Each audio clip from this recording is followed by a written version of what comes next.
Elly De La Cruz and the Reds lineup show up big as the Reds gain the game on that final wild card spot Tuesday night.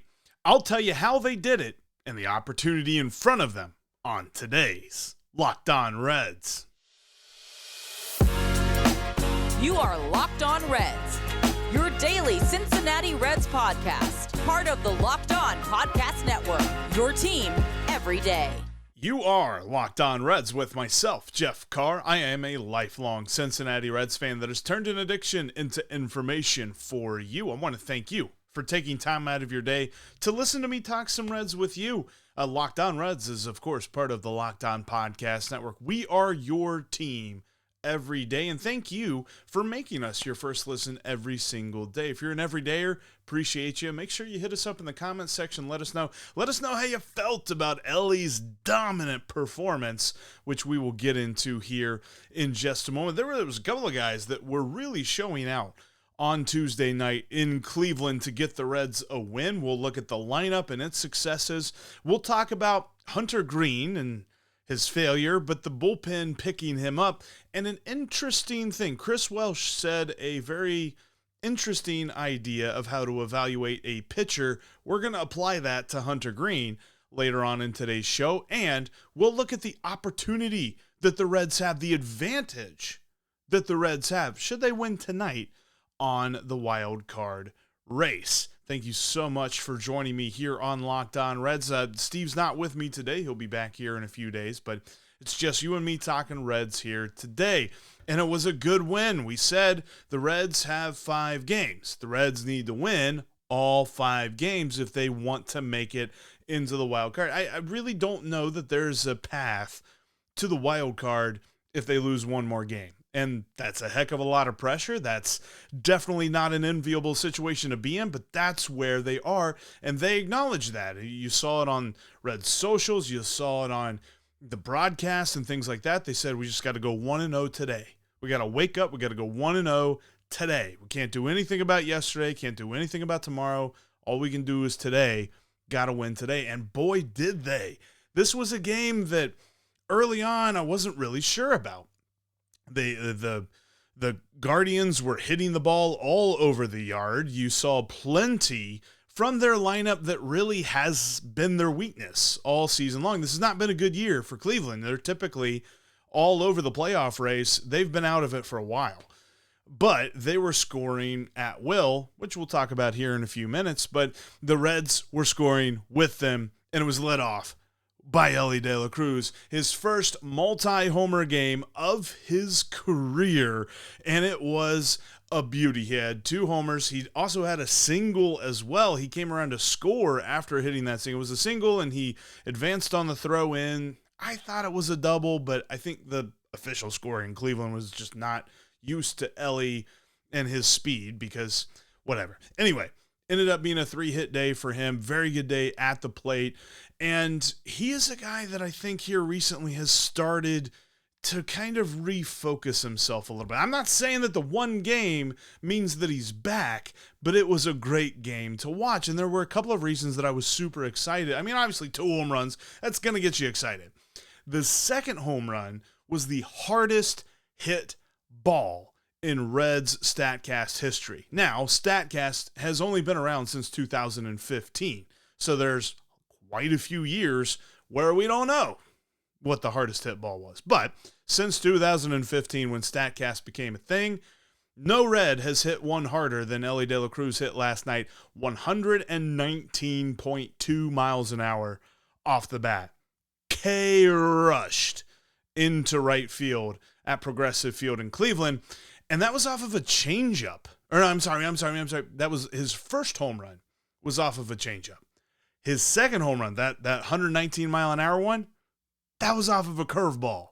That's right. Not a fastball to be seen. Now, his single that he hit for his second hit of the game, that was off a fastball. But hitting off speed, hitting the breaking stuff, nice to see. Need some more of that. But all in all, just a fantastic. And he looked focused in the field. Plenty of chances there. Sam Maile, especially, was giving him plenty of chances. Lots of ground balls in this game for the Reds bullpen. And Elly didn't bat an eye. Didn't bat an eyelash in any one of them. He was ready for each and every one of them. You know, we've talked a lot here recently about, there's some weird errors, maybe a lack of focus or something like that. Not on Tuesday night. Elly looking good in the field. And if it weren't for a multi-homer game from Elly, we might be talking about the game MVP being Luke Maile. That's right. Luke Maile became the first catcher in Reds history since Johnny Bench. Okay, if you can be anybody, the first since Johnny Bench to do anything, that means you did something good. That's what Luke Maile did. First since 1978 to hit, Johnny Bench in 1978 to homer, get 3 RBIs, and steal a base. The first Reds catcher since Johnny Bench to do that all in one game. Homer, 3 RBIs, and steal a base. I couldn't believe when he stole the base too, because he wasn't being held on by the pitcher, and I believe it was Eli Morgan for the Guardians. Oh, see, I slipped up and said it. But I believe it was Eli Morgan, and he wasn't holding him on. But even when you watch the replay of the throw, it didn't look like if the throw was on target, it was going to get him out. It was a little bit to the right, a little bit off. No chance to get him. Stolen base for Luke Maile. But that was an impressive steal by Luke Maile, his second of the season. And then you look at CES. He hit a big 2-run homer, which really flipped the game. So the Guardians took the lead early off a 3-run homer, but then the Reds clawed their way back very quickly, and CES on a 2-run homer took the lead back for the Reds at 4-3. That's his 3rd straight game hitting a home run, and 6 of his last 8 games have included the long ball. CES is starting to come around into that cleanup hitter that we know he can be. And not to be outdone, this lineup absolutely pushing the Reds forward to this win on Tuesday night. TJ Friedl, 4th straight game with a homer for him. He's only 2 away. He's got 18 home runs right now. He's 2 away from a 2020 season. We just continue to pile on the different things that it comes to TJ Friedl of, man, didn't see that coming. And if you thought TJ Friedl was ever going to have a 2020 season, how about that? You're going to like that. Love to see the way that the lineup played Tuesday night. Just dominate. They dominated Guardians pitching. I said it again. Anybody missing Lucas Giolito? Yeah, that's who the Reds faced on Tuesday night. Remember, we wanted him at the trade deadline. I wanted him at the trade deadline. We wanted him at the trade deadline, and then the waiver wire Armageddon day where the Reds got Harrison Bader and Hunter Renfroe. Neither one of those guys are on the team now. We were hoping they could pick up Lucas Giolito. The Guardians picked him up instead. Lucas Giolito got destroyed by the Reds lineup. It was great to see. And that was a much needed, like I said, you can't lose. You can't lose the rest of the way. The lineup knew it. The lineup did everything. There was no mercy from this lineup in that game. The bats had to be good, though, because Hunter Greene was not. Coming up, we recap a bad night on the mound for Hunter and look at an interesting evaluation thanks to something that Chris Welsh said on the broadcast. Before we get to that, though, I want to tell you about Nutrafol. Have you or someone you know said recently, you're losing your hair? I got a solution. That's Nutrafol. Nutrafol is the #1 dermatologist-recommended hair growth supplement, clinically shown to improve your hair growth, your visible thickness of hair, and the visible scalp coverage by your hair. Nutrafol supports healthy hair growth from within by targeting the root causes of thinning by promoting whole body health. And it works. In a clinical study, 84% of men showed improvement in their hair after just 6 months of taking Nutrafol men's hair growth supplements. Taking the first step to visibly thicker, healthier hair. For a limited time, Nutrafol is offering my listeners $10 off your first month's subscription and free shipping when you go to Nutrafol.com/men and enter the promo code LOCKEDONMLB. Find out why over 4,000 healthcare professionals recommend Nutrafol for healthier hair. Nutrafol.com/men, spelled Nutrafol.com/men, and enter the promo code LOCKEDONMLB.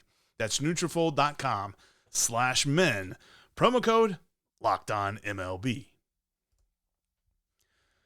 Remember, if you cannot be up at Progressive Field tonight, you can catch every pitch of the Reds' hometown broadcast with SiriusXM on the SXM app. Just search the word Reds. And if you would like to support the show, join me on Subtext. Just text GO REDS to 513-597-0944. You'll get a 14-day free trial of being able to text me questions. I will text you insights, different things. Throughout the game, we were texting some different stats and things like that. A lot of different things that I'll talk about on the show. I'll kind of text early to our subtexters, and you'll get the ability to be first in line for our Q&A shows. When Steve and I bring back the Aloha Fridays, subtexters will get first dibs. Like I said, get a 14-day free trial by texting GO REDS to 513-597-0944. And thanks as always for making Locked On Reds your first listen every single day. Every day is coming up on the next Locked On Reds podcast. We're going to recap a start by Andrew Abbott and see exactly what we will be watching for on Thursday, as the Reds fans will be the only ones to kick back. We'll talk about that in a little bit, but we'll be kicking back and watching the wild card race unfold before us and seeing how the Reds fare. Tuesday night, talked about how awesome the lineup was. Hunter Greene was not. And the lineup had to be awesome because of Hunter Greene, because he allowed all 7 runs that the Guardians scored. And he didn't even, he started the 4th inning, but he didn't even record an out in the 4th inning. 3 innings, 7 earned runs. Now, the 7th run was actually allowed by Sam Maile, but since, Hunter Greene allowed the base runner, it gets charged to him.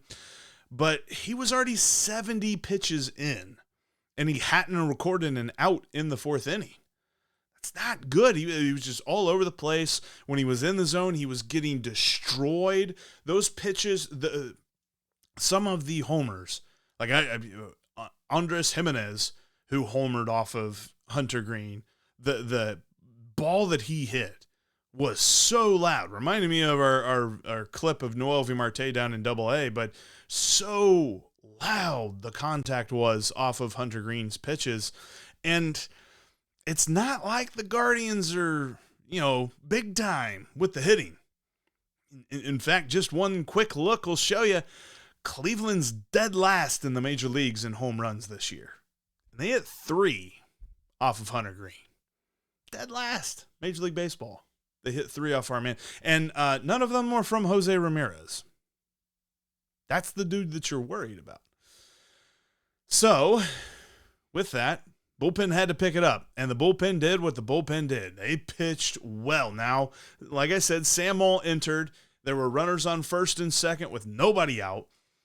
He gets Steve Kwan to ground out, but the way that it worked, it was basically a bunt because he hit the ball dead into the ground, didn't go anywhere. Only play they could do was pick it up and throw it to first. So you had runners on second and third and Jose Ramirez coming up to the plate. David Bell did the smart thing. I do this every time. I do it 100% of the time. Never would question this. He walked Jose Ramirez. He held up 4 fingers to the umpire and he said, send him on down to first. We ain't pitching to him.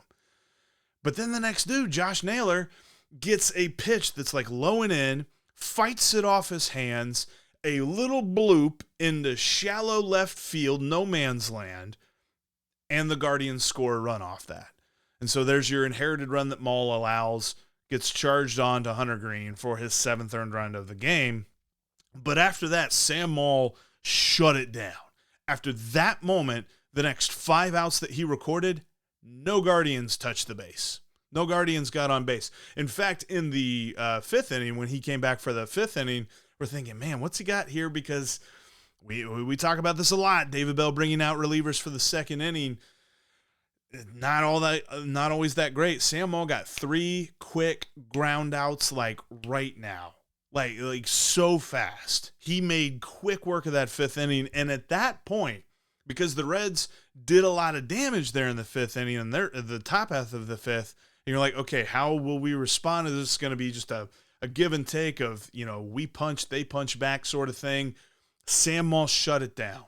And from then on, the bullpen shut it down. From that point, really since Sam Maile allowed the seventh run to score, the Guardians they had one base runner. Alexis Diaz had a walk in the ninth. That was it. It's absolutely beautiful. And Sam Maile, the shutdown performance that he had is just more of what we've seen ever since the Reds traded for him. He was really the Reds' only trade deadline acquisition. But since coming over to the Reds, he has 23 2/3 innings pitched. He has allowed 2 earned runs. That ERA is pretty good. And I know we don't love to talk about relief pitchers' ERAs and things like that, but when you only allow 2 earned runs in 23 2/3 innings, I like that. I like that a lot.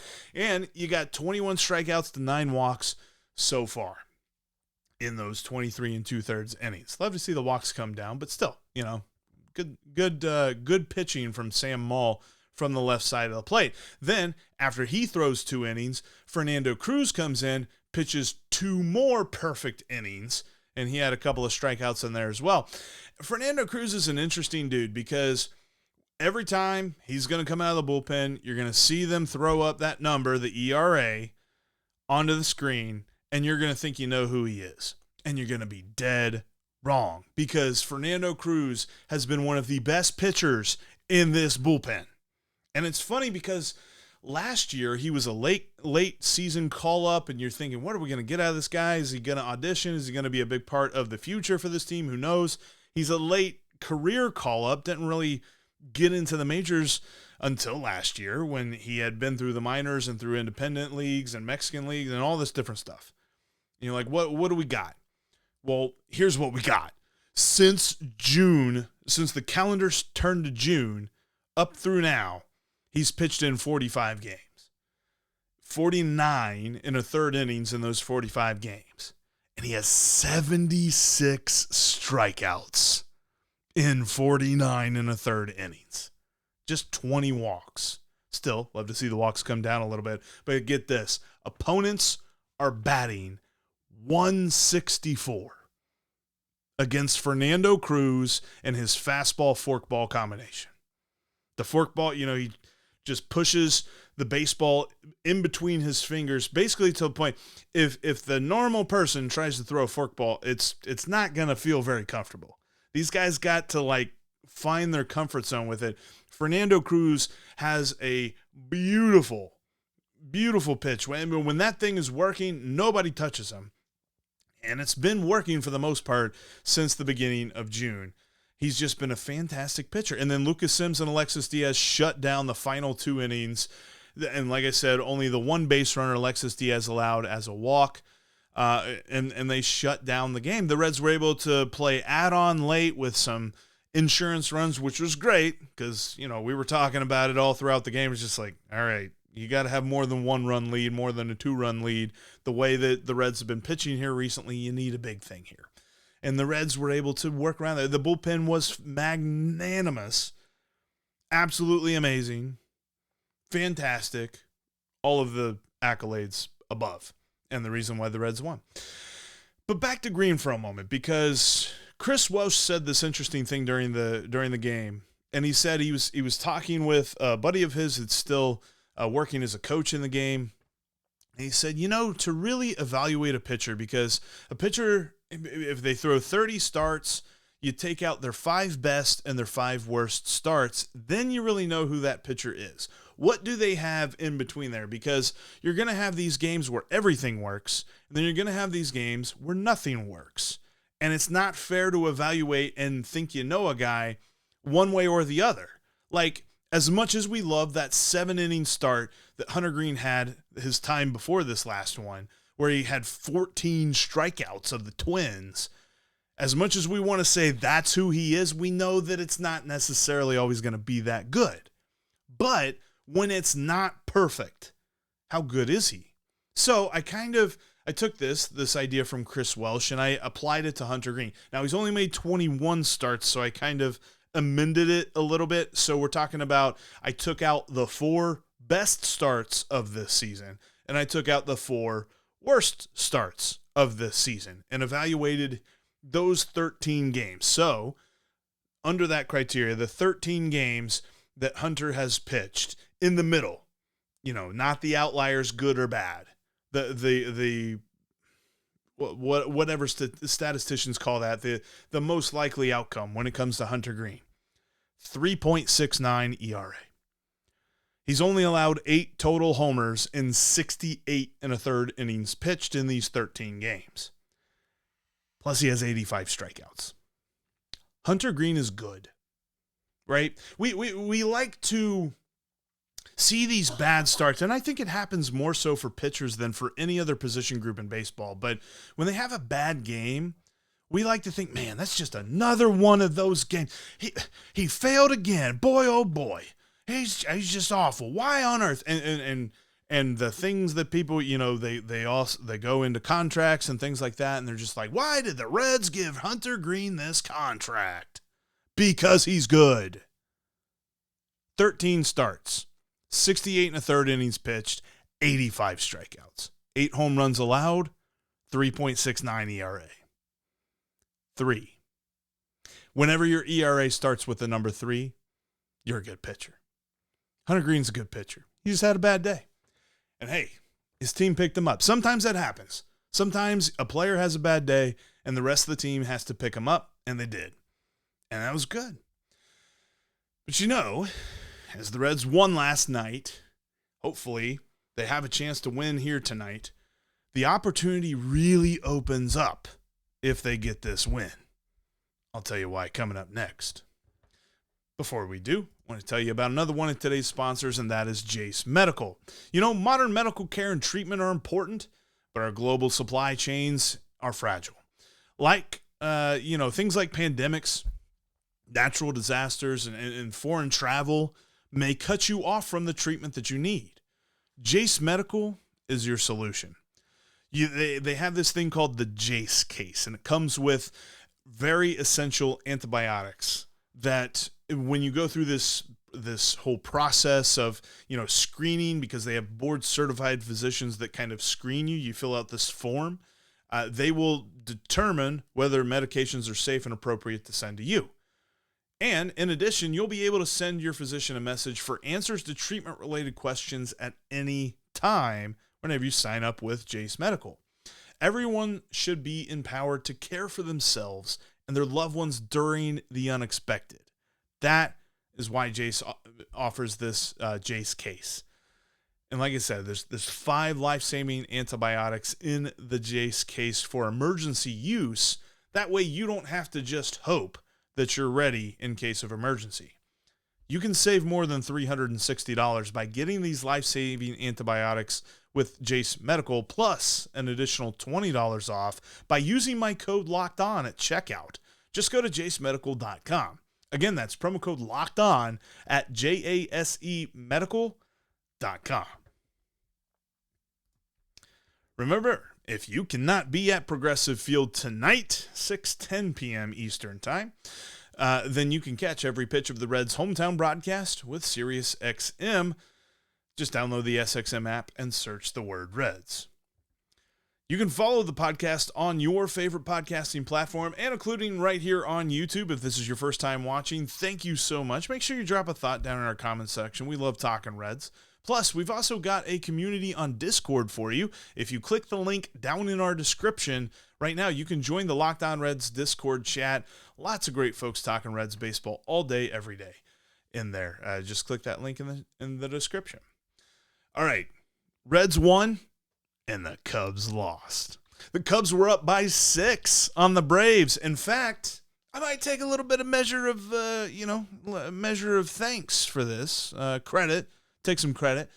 I tweeted out whenever the Cubs were up 6-0 in the 5th inning on the Braves. Yeah, team that should easily beat the Cubs. Team that beats everybody. I tweeted out and just like, hey, thanks to the Braves for laying an egg. Yep, I got them. Braves came back and won that game.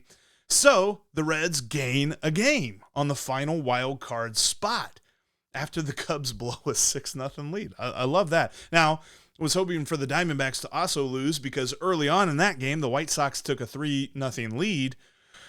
And then I think the Diamondbacks won something like 20-5. The White Sox pitching did what it's done all year and blew up. And the Marlins were rained out. So they play a doubleheader today.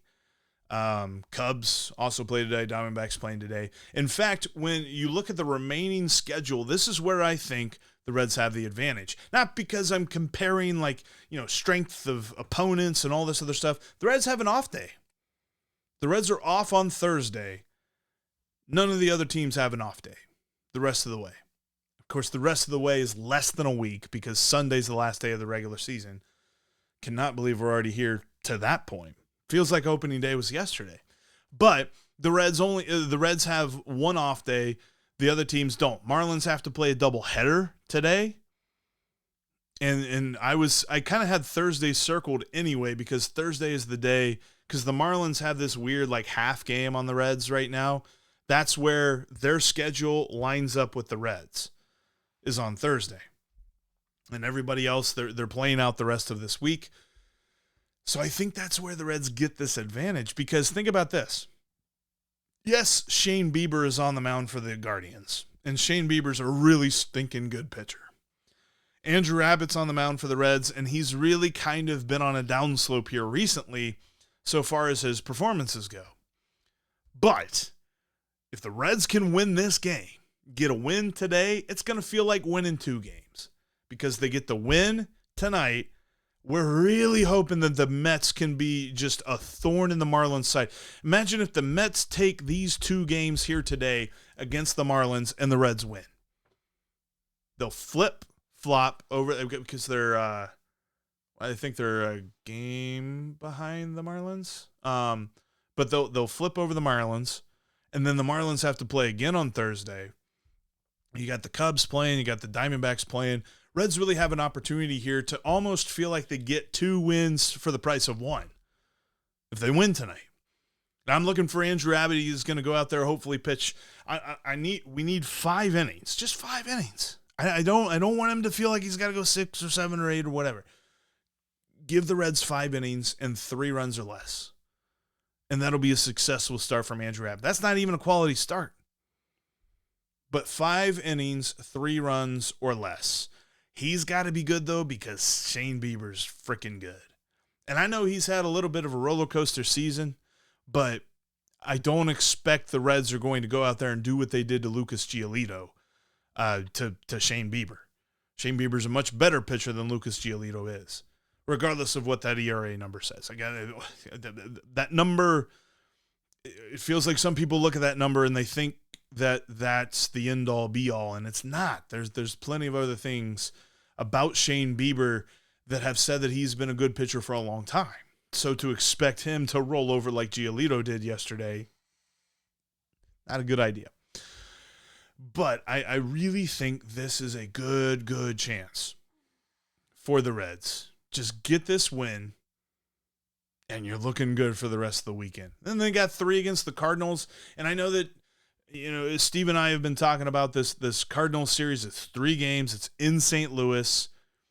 The Cardinals actually just announced yesterday that Adam Wainwright's done for the year. We're not going to see him in that series, which is a little bit of a bummer because, wanted to see Joey homer again. And before you say anything, Joey always homers off of Adam Wainwright. Always happens. But I really think the Reds can do this. This 11-7 win has me feeling pretty excited. I understand it's a little bit of recency bias, but I think that gives them confidence moving into these final 4 games. 4 games of the regular season remain for your Cincinnati Reds. Other teams are playing, 5 and 6 games. So there's a shot here. There is a shot for the Reds, and I think that gives them a slight advantage as we move toward the final day of the regular season. That'll be how we end today's podcast. Before we get out of here, remember, you can catch every pitch of the Reds' hometown broadcast with SiriusXM on the SXM app. Just search the word Reds. But that'll wrap up this edition for Locked On Reds. Thank you so much for joining me here today. Make sure you're following the podcast. Make sure you're subscribed on YouTube and you've got that bell clicked to be notified whenever we go live with more info and content and all that great stuff. Follow us on Twitter. You can follow me at Jeff Carr with 3 Fs. Follow Steve at S. Offenbaker with 2 Fs. And join our Locked On Reds Discord page as well. Coming up tomorrow on the show, we'll be talking all about Andrew Abbott and the goings-on of the game as we look forward to an interesting off day on Thursday. And later on this week, I believe we're having JD from Locked On Cardinals stop by and talk about this Cardinals-Reds series. We'll see about all of that and more, so make sure you check us out because we will be Locked On Reds every single day.